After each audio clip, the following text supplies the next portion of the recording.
Welcome to Thinking Deeper by 6-7. Today we are exploring the ultimate clash of worldviews. Does religion poison everything, or is it the invisible foundation of our most cherished human values?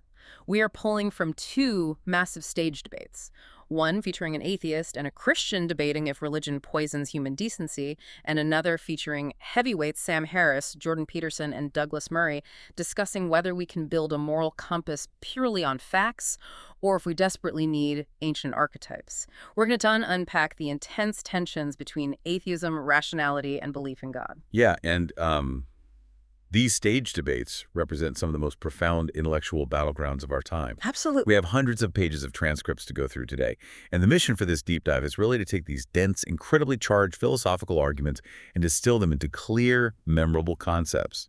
We're looking at the foundational architecture of Western civilization and asking if it needs to be dismantled or protected. Right, and just to be clear right at the outset, as we navigate this highly charged religious and political territory, we are strictly acting as your guides. Exactly. We are mapping out the arguments from all camps, the atheist, rationalist, and religious perspectives, without taking a side or endorsing a specific worldview. Our job is just to lay out the tension so you can evaluate the ideas for yourself. And quickly, if you like my channel, please subscribe and press the like button. Because the implications of these debates are just massive. How we answer these questions about God and morality doesn't just dictate what happens on a Sunday morning. It dictates our legal systems, our definition of human rights, and frankly, how we justify our behavior when no one is watching. Okay, let's unpack this by starting with an incredibly vivid visual presented by atheist advocate Stephen Woodford. He frames the atheist perspective on human morality using the metaphor of a village well. Right. Yeah. So he asks the audience to imagine an ancient village, and right in the center is a well of clear water.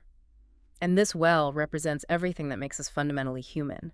You know, our natural decency, our capacity for love, our innate compassion, and our hope. Right. In his view, this goodness is pure. It's evolutionary, and it belongs entirely to humanity. And the conflict in his metaphor arises when a religious community moves into the village. They take over, walk right up to that pristine well, and they tip something into it. You have poison. Exactly. They pour in their doctrines, their specific ancient revelations, and their dogmas. Now, the water still quenches thirst. It still sustains the village. But now, in every single cup drawn from that well, there is a contagion, a toxic additive. And centuries pass in this metaphor. Eventually, the descendants of those religious people look around and claim that the water actually belongs to them. Yeah, they convince the modern villagers that their religious ancestors were the ones who built the well in the first place, and that without their specific doctrines, there would be no morality at all. Right, and Woodford channels Christopher Hitchens here, arguing that human decency drastically precedes religion. I mean, the core atheist argument is that humanity doesn't need religion to be good, but religion sneaks in, claims a monopoly on human goodness, and then uses that unearned authority to enforce actively harmful dogmas. Like using ancient texts to justify exiling a gay teenager or to silence women in leadership roles. Exactly. But then we get the religious counter-argument to that metaphor. Yes, presented by Glenn Scrivener, who completely challenges the foundational premise of Woodford's story. Scrivener asks us to perform a historical reality check. He asks, was that pre-religious well actually pure? Right, because if we look at human prehistory, or the ancient Near East before the rise of the Judeo-Christian framework, the water in that well looks entirely different. He essentially demands that we look at the anthropological record rather than a romanticized idea of human nature. He points directly to the Code of Hammurabi, dating back nearly 2 millennia before Christ. Which is brutal. It is. We often think of ancient codes as primitive justice, but Hammurabi's code reveals a society that was violently hierarchical and caste-driven. There was absolutely no concept of universal human rights. Right. If a nobleman harmed a peasant, the penalty was just a fine. A mere fine. But if a peasant harmed a nobleman, the penalty was brutal physical mutilation or death. The strong ruled the weak by default. Slavery was a completely normalized economic engine. And in ancient Rome, infanticide wasn't just common. No, it was a father's legal right to leave an unwanted child out in the elements to die. Gladiatorial games featured the slaughter of human beings as casual entertainment for the masses. Scrivener brings up historian Yuval Noah Harari's work to show that early human history was just defined by these unforgiving, steep hierarchies. So what exactly disrupted that brutal default state? According to Scrivener, the disruption was the religious movement of early Christianity, specifically through the introduction of the Imago Dei. I want to pause on that term, Imago Dei, because it gets thrown around a lot in theology, but what did it actually mean for the people living in those ancient societies? Well, it translates to the image of God. In the ancient world, only the king or the emperor was considered to bear the image of the divine. Everyone else was completely disposable. Right. So the radical theological shift of the Imago Dei was the assertion that every single human being, including the slave, the infant, and the beggar, was stamped with a divine image, and therefore possessed inherent, untouchable worth. And Scrivener argues this single religious doctrine was the historical catalyst that eventually led to the abolition of infanticide, the shuttering of the gladiatorial arenas, and the slow dismantling of caste systems. Exactly. In his view, religion didn't poison the well. It filtered out the profound brutality of our natural evolutionary state. That presents a massive paradigm shift. When you do something genuinely good, when you help a stranger or feel a pang of empathy for someone weaker than you, where do you think that impulse originates? Is it a pure evolutionary instinct baked into your biology, or are you running on the fumes of a cultural and religious inheritance that reprogrammed human behavior centuries ago? What's fascinating here is how that underlying question of where our values come from scales up dramatically. It takes us right into the second debate we're analyzing, featuring neuroscientist Sam Harris and psychologist Jordan Peterson. Yeah. They're grappling with one of the oldest dilemmas in philosophy, how we bridge the gap between objective facts and human values. This is often referred to as the classic is-ought problem. I understand the basic premise, just because something is a certain way in the universe, how do we logically determine what we ought to do about it? But how does Harris attempt to solve that purely with science? Well, the philosopher David Hume originally posited that you cannot logically derive an ought from an is. Science can tell you how an atom splits, but it can't tell you whether you ought to drop a bomb. Right. Harris, however, takes a strictly rational, atheistic approach to bulldoze right through Hume's barrier. He argues that values are, fundamentally, just a specific subset of facts. Specifically, facts about the conscious experience of biological creatures. He uses the analogy of placing your hand on a hot stove. Yes, the extreme physical suffering of burning your hand is an undeniable, objective fact of conscious experience. Harris argues we don't need a religious framework, a burning bush, or an ancient scroll to tell us that maximum physical and psychological suffering is objectively bad. So our moral goal should simply be to use reason, science, and public health data to navigate our civilization away from the worst possible misery for everyone. And steer toward the greatest possible well-being. He believes a universal moral compass can be constructed entirely on rational facts, rendering ancient religious myth completely obsolete. But Peterson pushes back on that concept intensely. He argues that you can't just effortlessly jump from scientific facts to moral values using pure rationality, because facts are practically infinite. There are too many of them to process. Exactly. And he brings up this fascinating point about evolutionary biology and a marine sponge. How does a mindless sea sponge fit into a debate about human morality? It's a brilliant way to illustrate how nervous systems evolve to handle information. A simple marine sponge doesn't have a brain. It sits in the ocean, senses the physical fact of a wave passing over it, and simply opens or closes a pore. It's a one-to-one mapping of a fact to an action. But human beings are infinitely more complex. We have massive nervous systems that are bombarded with an overwhelming tsunami of sensory data every single second. We cannot possibly process all the facts of the universe to logically deduce how to act in every single situation. We would be paralyzed by the sheer volume of information. Precisely. We need an intermediary structure to filter that chaotic ocean of data into actionable, prioritized values.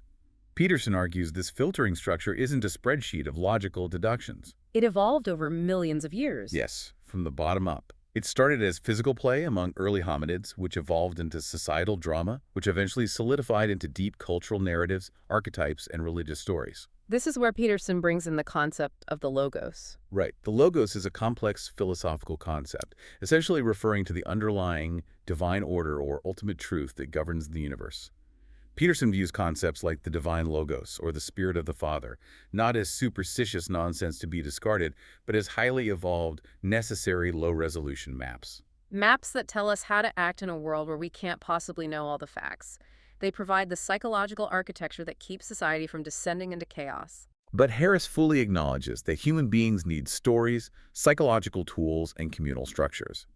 He just uses the analogy of tarot cards to demonstrate why we can utilize those tools without surrendering to supernatural belief. I love this analogy. The tarot card analogy perfectly encapsulates the rationalist approach to religious utility. It really does. Harris asks the audience to imagine he pulls out a deck of tarot cards. He flips over the sun and the hanged man. He looks at you and says, "You possess a deep, radiating wisdom, the sun. But you are currently mourning a lost opportunity or feeling stuck, the hanged man." And Harris points out that the vast majority of people will find that reading profoundly relevant to their current life situation. Right. It provides genuine psychological utility. It forces you to re-examine your life, your choices, and your emotions through a fresh lens. The psychological benefit is real, but the mechanism underneath it is what Harris is questioning. Exactly. Harris argues that you can extract all of that psychological benefit without having to lie to yourself. You don't need to believe the cardboard cards actually contain magical, supernatural powers. You can acknowledge it's a psychological trick, that a perceptive reader is simply reading your micro-expressions and offering universal human truths, and still find the conversation incredibly useful. And he applies this directly to religion. We can keep the deep utility of community gatherings. We can preserve the awe-inspiring beauty of ancient architecture. We can utilize the proven mental health benefits of contemplative prayer and meditation. But we can do all of that without having to believe that a specific ancient text was literally dictated by the creator of the universe. Yeah. We could discard the superstition and keep the utility. Here's where it gets really interesting. Because if we go with Harris and just strip away all the supernatural elements, treating these ancient frameworks purely as psychological tricks, doesn't that leave a massive societal vacuum? That is the core question. Sitting right between Harris and Peterson on that stage is author Douglas Murray. And he seems profoundly concerned about what happens when we pull that foundational thread. Murray offers a highly cautionary perspective. He warns that our current Western freedoms, our political liberties, and our foundational concepts of human rights might not survive if we completely hollow out the Judeo-Christian story that birthed them. Murray's core insight is that human rights are not actually scientific. Exactly. You cannot place human dignity under a microscope and measure it. The idea that all humans are created equal is a philosophical leap of faith. He fears the void that is left behind when we abandon that leap of faith. His fear is that the Enlightenment, with all its focus on pure secular reason, might not have deep enough roots to hold a society together during a massive crisis. If we laugh away the religious narrative that asserts humans have inherent divine value, Murray worries that eventually society will realize human rights are just a human invention. And if they are just an invention, we will simply toss them out the moment they become economically or politically inconvenient. We might be the first people in history trying to run a complex civilization with absolutely no overarching, agreed-upon explanation for what we are doing or why we possess intrinsic value. When you look at the underlying psychology of these debaters, you see two very different fundamental terrors driving their worldviews. Peterson is terrified of the void. His ultimate nightmare is nihilism. He constantly points to the totalitarian bloodshed of the 20th century, the Soviet gulags, Stalin's purges, and Mao's Cultural Revolution in China. Peterson argues that when a society violently removes the religious substructure, specifically the concept of a transcendent divine judge watching human actions, it paves the way for the state to become God. Right. And when the state becomes God, regimes emerge that treat human beings not as vessels of the Imago Dei, but as disposable biological cogs in a utopian machine. For Peterson, removing the sacred narrative leads directly to hell on earth. But Harris counters that historical interpretation entirely. He argues that Stalin and Mao were not the logical endpoints of pure scientific rationality. Not at all. Harris points out that those 20th century regimes were effectively dogmatic religions themselves. They operated as massive personality cults built around their dictators, complete with their own sacred texts, unquestionable dogmas, and the brutal execution of ideological heretics. Harris argues you cannot blame scientific rationalism for the behavior of a totalitarian cult. Because Harris has his own fundamental terror, and it's the exact opposite of Peterson's. Harris is terrified of dogmatic fundamentalism. He argues that religion is the only mechanism powerful enough to take an otherwise rational, mentally healthy person and convince them that committing an atrocity is a morally good idea. He uses the example of terrorist groups like ISIS. Yeah. It takes a profound level of religious dogma to convince a person that detonating themselves in a crowd to receive 72 virgins in the afterlife is a logical, righteous act. Or, looking back historically, the dogma required to convince ordinary, decent citizens to support the torture of the Inquisition. Harris's fundamental fear is that giving human beings a societal license to believe extraordinary claims without empirical evidence is the ultimate danger. In an age of nuclear weapons and engineered pandemics, he argues our species simply cannot survive if we continue to build our moral frameworks on unquestionable, evidence-free dogmas. It is a profound clash of fears. As you listen to this, ask yourself, how do you anchor your own life? When traditional structures and ancient narratives are removed, do you feel a terrifying void opening up beneath you? Or do you feel a sense of liberation and clarity brought on by pure rationality? If we connect this to the bigger picture, a very practical way to test where you stand on that spectrum is to look at how we deal with the actual religious texts themselves. Because these debates do not just stay in the clouds of abstract philosophy and broad historical strokes. No, they get deep into the mud of specific doctrines. Exactly. In the debate between Woodford and Scrivener, Woodford refuses to let the religious side just talk vaguely about the loving character of Jesus or the abstract concept of human dignity. He demands they look at the actual words written in the book. He brings the receipts. He points directly to the book of Leviticus, chapter 25. Yes, this isn't a vague parable. It explicitly outlines the rules for buying and owning slaves from neighboring nations and passing those humans down as inherited property. And he points to the book of Timothy in the New Testament, which explicitly dictates that women should be silent and not assume authority over men. Woodford's argument is that the modern, kind, socially progressive religious people we interact with today have to actively ignore their own foundational doctrines to be morally palatable in a modern egalitarian society. There is a brilliant term mentioned during the Harris and Peterson debate that applies perfectly to this phenomenon: Jesus smuggling. Jesus smuggling. The term was coined by their mutual colleague Eric Weinstein, and it describes a very specific intellectual maneuver. The idea is that a modern religious person will walk alongside an atheist using perfectly rational, secular, scientific arguments for 90% of a moral journey. They will agree that slavery is abhorrent and that women deserve equal rights. But right at the very end of the argument, they quickly smuggle Jesus in to take the credit. Woodford argues that religious apologists use secular Enlightenment-era progress to define what is objectively good today, and then they retroactively smuggle their theology back into the picture, claiming their religion was the inspiration all along. And they do this while conveniently ignoring the centuries where the church used those exact verses in Leviticus and Timothy to enforce the exact opposite. But the religious worldview, defended by Scrivener, relies on a completely different hermeneutical framework for interpreting these texts. They don't view the texts as a static, flat list of eternal rules, but as a progressive revelation. Take the incredibly difficult passages in the Old Testament regarding the conquest of Canaan. Right. These are the passages where the text seems to describe God explicitly commanding the Israelites to wipe out entire cities, including women and children. Yes.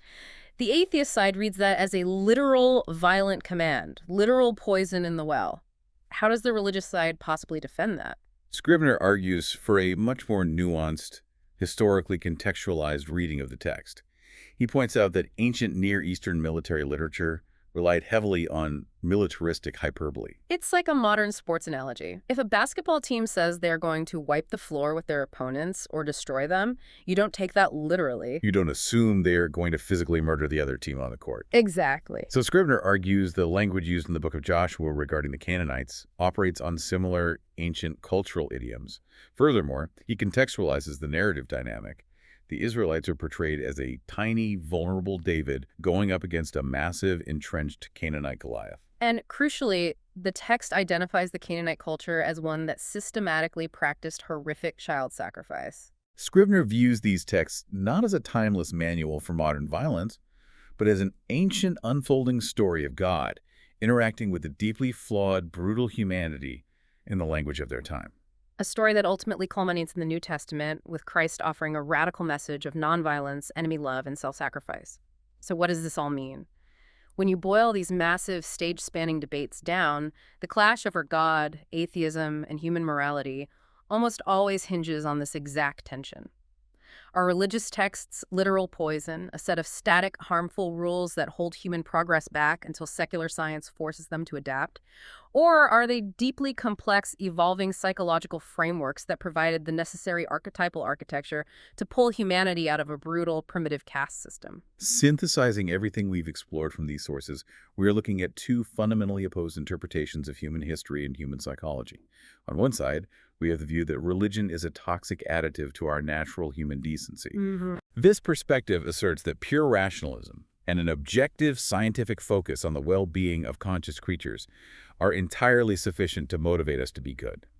In this view, outgrowing religion is the necessary, urgent next step in our species' evolution to prevent catastrophic dogmatic violence. On the other side, we have the view that humanity is inherently wired to need sacred stories, that without a transcendent narrative, without the underlying logos, or the foundational belief in the imago Dei, we are totally defenseless against the void of nihilism. The fear here is that without the sacred, we risk falling back into tribalism, extreme hierarchies, and the totalitarianism that defined much of the 20th century.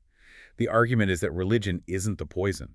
It's the very architecture that civilized us. It is a profound and seemingly unbridgeable divide. And as we stated at the beginning, our role here is not to tell you which of these worldviews is correct. Not at all. The sources present incredibly compelling, deeply researched arguments from atheists, rationalists, and religious believers alike.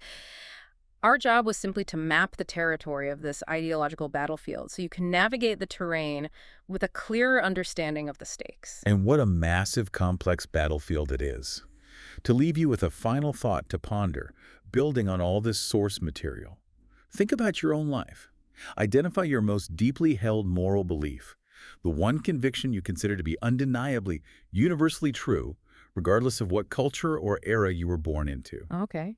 If you trace the roots of that belief back far enough, back into your own childhood development and back through the centuries of human history, does it end in a cold, logical, scientific deduction? Or does it begin with a very old story? That is a brilliant question to end on. Thanks for joining us on this deep dive. Keep thinking deeper.